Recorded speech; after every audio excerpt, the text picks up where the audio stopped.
because what it would boil down to, like, you know, love versus hate. If love is stronger than hate, we would ask ourselves that. Um, Very complicated existential questions.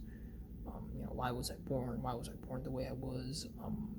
You know, I believe everything right now is a cope to the actual world, because everything points to the fact that I don't exist. Like, whether it's the money, there's never enough money, there's never enough time.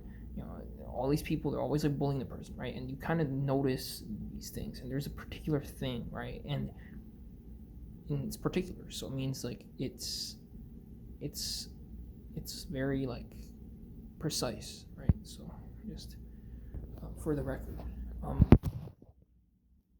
people there's a lot of maybe reasons for conflict. There's a lot of, like, was my voice too loud? Was I too quiet? Could I have prevented an unaliving, right?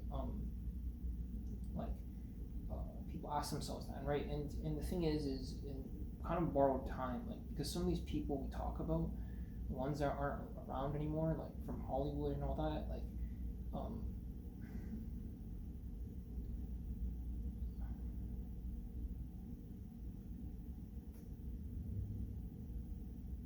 the ones that aren't around, like, and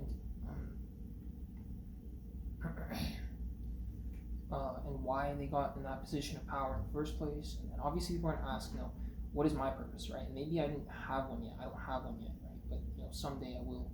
Um, have a reason to exist. When I first spoke at like 6 years old, right? Um, and the thing is, even the way I talk and all that, it's like I can control my pitch. I could, control gestures. I could breathe differently. I could, you know,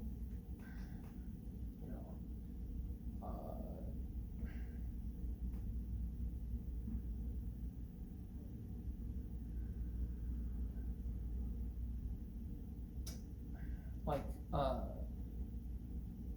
my purpose was, to attend Algonquin College, and that was my purpose, right? That was my life's purpose. It was to come here, show up, and succeed in Algonquin College. And um, the fact of the matter is, like,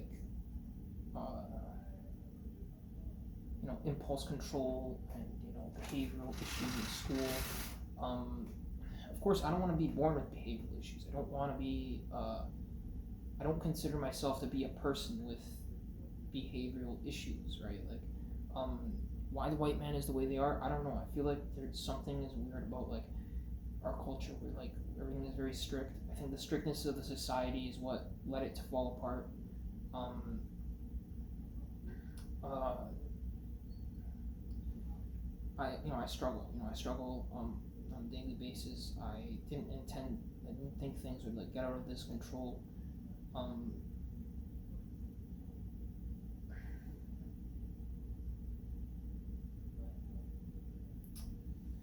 um, I don't believe in, like, interracial marriage, just because I just believe that, like, that division that occurred so many years ago is legit.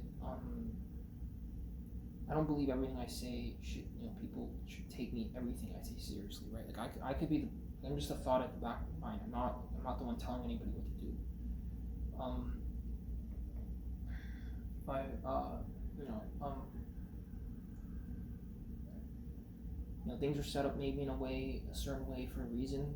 Uh, and it is kind of unpreventable. I think that's to some extent like that.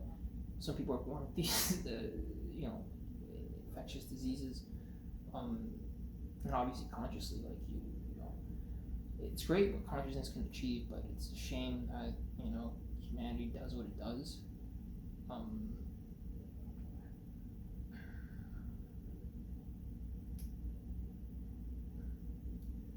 I mean, I already said what was at stake. Normal communication. You know, normal day-to-day life.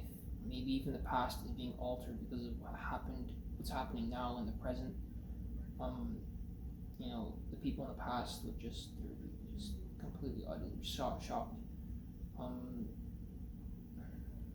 I don't know, right? I don't know what the answer is. Like, um,